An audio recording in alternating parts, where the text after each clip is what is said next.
nice. I went to the Spanish market and I picked up gandules. These are dried beans, and they are also a seed. So you can take, look how many seeds these are. Look how many trees that is. That is so much food.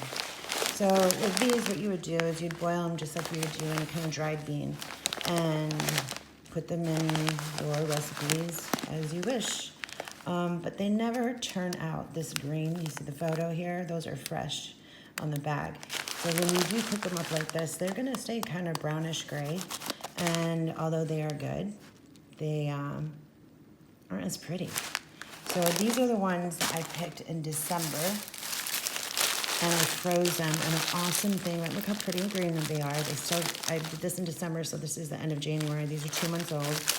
And my boyfriend, who is Puerto Rican, is going through these like crazy. And the cool thing is I did them per serving. This is like the perfect amount of serving for us for one dish of gandules con arroz, which is rice and beans. They're also known as pigeon peas too, and I never saw them growing up. My mother's Mexican, so we were a black bean kind of family. He's Puerto Rican, they're a gandules kind of family, or pigeon peas. So this is perfect because the other way you buy them is in a can. And let me tell you something about this can. I'm not sponsoring Goya, okay? Or El Sembrado. There's way too much for our family. One whole can of these. I usually use about a half a can of these. This is too much bean in my rice, so it's a waste. And these probably cost around $1.40 a can. So it's wasteful. And I usually don't make it twice in a week. Sometimes we do, but we're not gonna save these other half a can and put them in our rice. But this is another way you can buy them. You cannot plant these, they have been canned.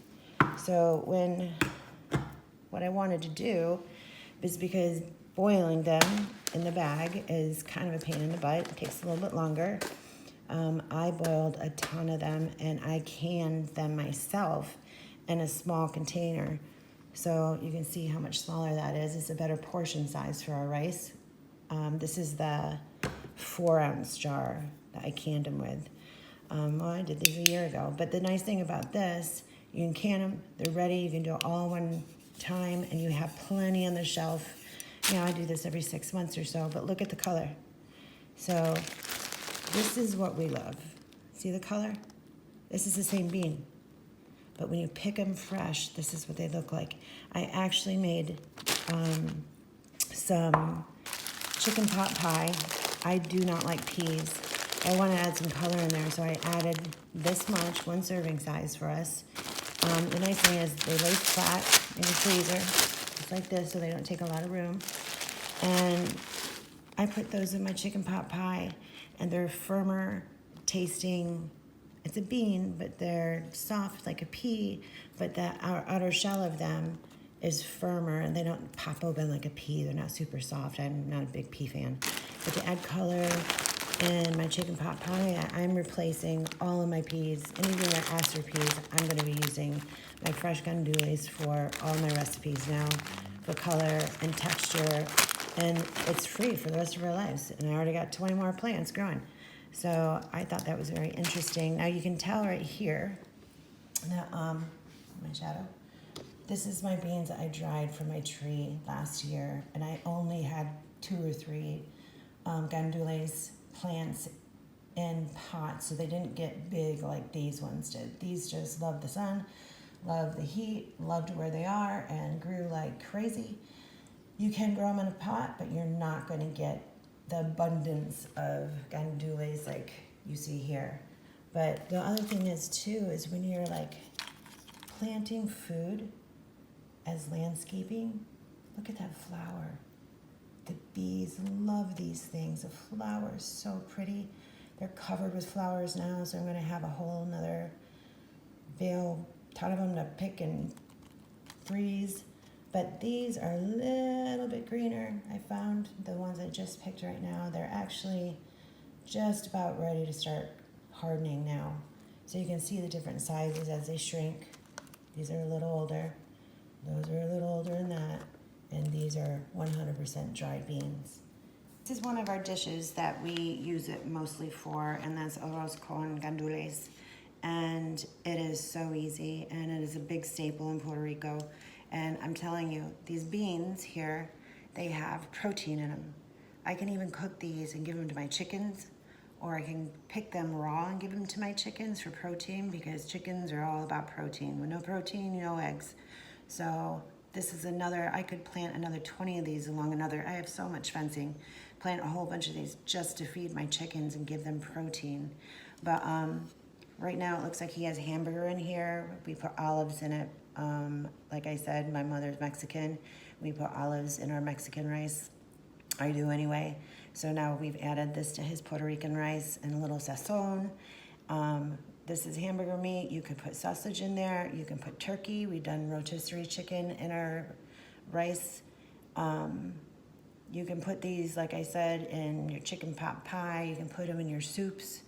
And it's just more protein, another something different besides your kidney beans, black beans, and so on and so forth. But yeah, I just thought you'd like to see. That's what we're making our rice with.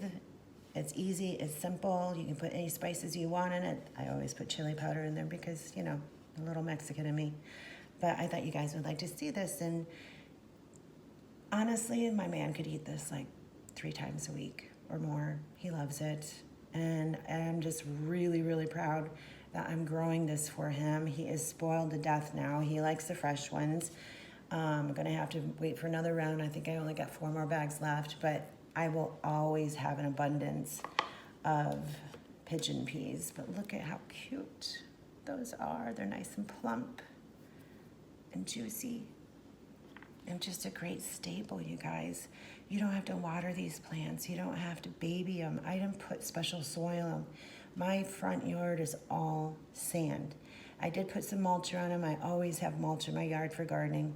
I put it around my trees to feed them and stuff. But that's all I did. And another reason why I put mulch around them, besides it's great fertilizer for your trees, is tell my landscapers that I have little trees here, don't mow them over. But I think it's something super easy that everybody can do. I watered them for like the first week or 2 that I put them in there so they could get kind of like established. And after that, I have not touched them other than picking these things. But right now, as you can see, I have my work cut out for me. I have to pick all these, and they're gonna be dried, which is fine. But go to the market, get yourself a bag of these, and plant them in a pot. When they get about 11, 12 inches, put them in the ground. And that's it. That's my gandules. Thank you for watching. I'll see you in the next one. Bye.